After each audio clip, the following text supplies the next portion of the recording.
श्रावण महिना सुरू होणार आहे आणि श्रावणातील पहिला सण तो म्हणजे नागपंचमी. आज मी तुम्हाला नागपंचमी निमित्त नैवेद्य म्हणून तांदळाच्या अशा गोड वड्या कशा बनवायच्या ते दाखवणार आहे.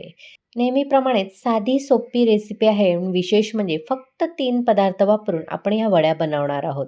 अजिबात साखरेचा देखील वापर केलेला नाही. तोंडात टाकताच विरघळतील एवढ्या मऊसूद ह्या वड्या तयार होतात आणि 8 दिवस आरामात टिकतात. चला तर मग लगेचच पाहूया नागपंचमी निमित्त एकदम सोप्या पद्धतीने मऊसूत तांदळाच्या वड्या कशा बनवायच्या. नमस्कार, मी प्रेषिताच किचनमध्ये तुम्हा सर्वांचे पुन्हा एकदा खूप खूप स्वागत करते. तांदळाच्या गोड वड्या किंवा तांदळाचा हलवा बनवण्यासाठी आपल्याला तांदूळ घ्यायचे आहेत. तर तांदूळ कोणते घ्यायचे? घरात जे आपण जेवणासाठी वापरतो त्यात तांदळाचा मी इथे वापर केला आहे. 1 कप भरून इथे मी तांदूळ घेतले आहेत. आता यामध्ये भरपूर आपल्याला पाणी घालायचं आहे आणि हे तांदूळ आपल्याला 2 ते 3 वेळा चांगले चोळून असे धुवून घ्यायचे आहेत. आता धुतलेल्या तांदळामध्ये भरपूर असं पाणी घालायचं आहे आणि हे झाकून आपल्याला 3 ते 4 तासासाठी भिजत घालायचे आहेत. इथे 3 ते 4 तास झाले आहेत. झाकण उघडून बघूया. हे बघा, व्यवस्थित असे तांदूळ फुलून आले आहे. एखादा दाणा तुम्ही असं तोडलात तर तो चटकन चुरला जातोय, म्हणजे भिजला गेलाय व्यवस्थित. आता या तांदळामधलं संपूर्ण पाणी आपल्याला काढून टाकायचं आहे. इथे मी एक मिक्सरचं भांडं घेतलं आहे आणि त्यामध्ये पाणी निथळवून घेतलेले भिजवलेले तांदूळ घालायचे आहेत. त्यानंतर त्याच कपाने जेवढे आपण तांदूळ घेतलेले 1 कप तेवढेच 1 कप भरून इथे ओला खोवलेला नारळ घालणार आहे. तुकडे करून सुद्धा तुम्ही घालू शकता, पण ते व्यवस्थित बारीक होणार नाही, त्यामुळे शक्यतो खोवलेला नारळ घालायचा. सोबतच आज आपण साखरेचा वापर करणार नाही आहोत, तर त्याऐवजी गूळ घालायचा आहे. घट्ट कप भरून गूळ घालायचा. 1 कपच घालायचं आहे. प्रमाण किती सोपं आहे बघू शकता. 1 कप तांदूळ, 1 कप खोबरं आणि 1 घट्ट कप भरून गूळ. घट्ट कप भरून गूळ घातल्यामुळे गोडसरपणा व्यवस्थित वड्यांना येतो. आता हे आपल्याला मिक्सरला फिरवून घ्यायचं आहे. त्यासाठी सुरुवातीला 1 कप भरूनच पाणी घालायचं आणि मिक्सरला चांगलं बारीक करून घ्यायचं.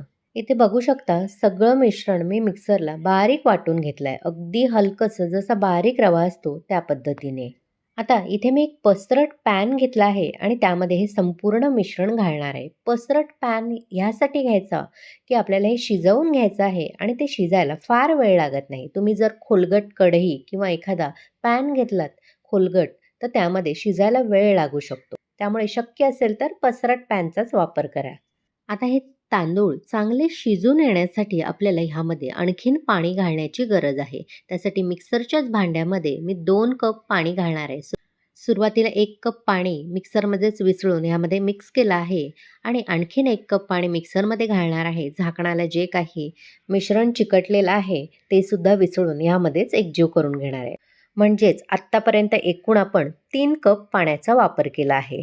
आता हे मिश्रण थोडा वेळ बाजूला ठेवूया, तोपर्यंत एक पूर्वतयारी करून घेऊया. इथे मी एक ट्रे घेतला आहे आणि एक प्लेट घेतली आहे. याला आपल्याला साजूक तूप लावून घ्यायचं आहे, म्हणजे आपण ज्या वड्या थापणार आहोत त्या सहज बाहेर पडतील, अजिबात चिकटणार नाहीत. तुम्हाला असं तूप लावायचं नसेल तर तुमच्याकडे बटर पेपर असेल तर त्याचा सुद्धा तुम्ही वापर करू शकता. आता हा पॅन मी गॅसवर ठेवला आहे आणि गॅसची आच मंदच ठेवायची आणि मंद आचेवर हे मिश्रण आपल्याला सतत असं ढवळत राहायचं आहे.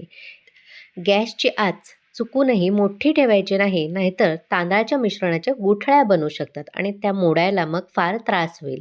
त्यामुळे मंद आचेवरच आपल्याला असं मिक्स करून घ्यायचं आहे.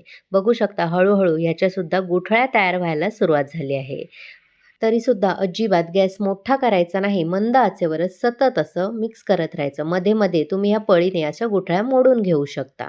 सुरुवातीला थोडासा वेळ लागू शकतो, म्हणजे 5-1 मिनिटं लागू शकतात आणि त्यानंतर हळूहळू मिश्रण घट्ट व्हायला सुरुवात होईल. जसजसे मिश्रण गरम होईल तसतसं ते घट्ट व्हायला सुरुवात होईल. यामधला पाण्याचा अंश पूर्णपणे कमी होतील आणि आपण जे तांदूळ घातलेले आहे ते सुद्धा शिजायला लागतील आणि हे पूर्णपणे मिश्रण घट्ट होऊन जाईल.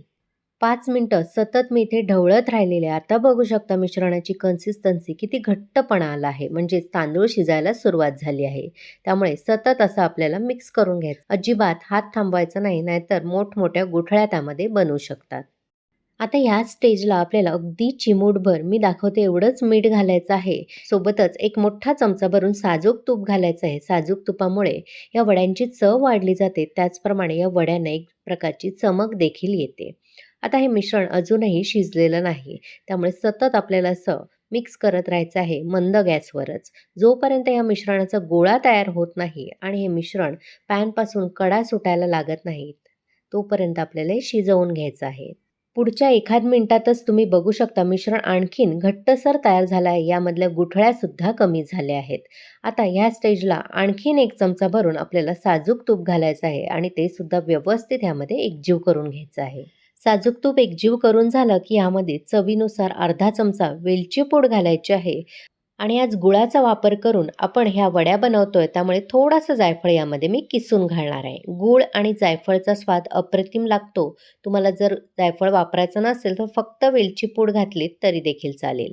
आता हे जायफळ पूड आणि वेलची पूड आपल्याला यामध्ये एकजीव करून घ्यायचे आहे.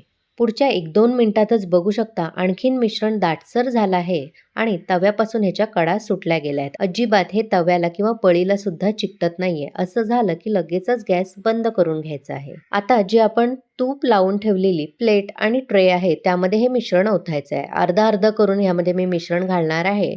त्यानंतर एखाद्या उलटण्याने किंवा स्पॅच्युलाने हे आपल्याला असं थापून घ्यायचं आहे. अजिबात हे चिकटत नाही तांदळाचं मिश्रण असल्यामुळे आणि आपण तूपसुद्धा घातल्यामुळे व्यवस्थित हे थापलं जातं. आता हे मिश्रण सेट करून घ्यायचं आहे, म्हणजे ओट्यावरच हे गार करून घ्यायचं आहे. फ्रीजमध्ये ठेवण्याची गरज नाही, ओट्यावरच असं ते थंड होतं. इथे पूर्णपणे वडीचं मिश्रण सेट झालं आहे. आता एका ताटामध्ये हे मी काढून घेणार आहे. बघू शकता किती सहज निघालं गेलं आहे. अजिबात कुठेही चिकटलं गेलं नाही. आता तुम्हाला हव्या त्या आकारामध्ये ह्याच्या वड्या कापून घेऊ शकता. यातली एक वडी मी तुम्हाला काढून सुद्धा दाखवते. बघू शकता किती मस्त झाली आहे. अगदी जसा खरवस असतो अगदी त्या पद्धतीने मऊ लुसलुशीत तोंडात टाकताच विरघळणारी. या वड्या तुम्ही हवाबंद डब्यामध्ये भरून आठवडाभर खाऊ शकता. तुम्हाला माझी आजची रेसिपी आणि बनवण्याची पद्धत कशी वाटली साधी सोपी आवडली असेल तर एक लाईक करा. रेसिपी करून बघा आणि कशी झाली ते कमेंट करून मला नक्की कळवा. प्रेषिताज किचनला सबस्क्राईब करायला विसरू नका. ही वडी मी तुम्हाला तोडून सुद्धा दाखवते. टेक्स्चर बघू शकता किती मऊसूत आहे. तोंडात टाकताच विरघळेल इतकी मऊसूत. चला तर मग पुन्हा भेटू अशाच मस्त स्वादिष्ट भरपूर टिप्स आणि एखाद्या नवीन रेसिपीसह. धन्यवाद.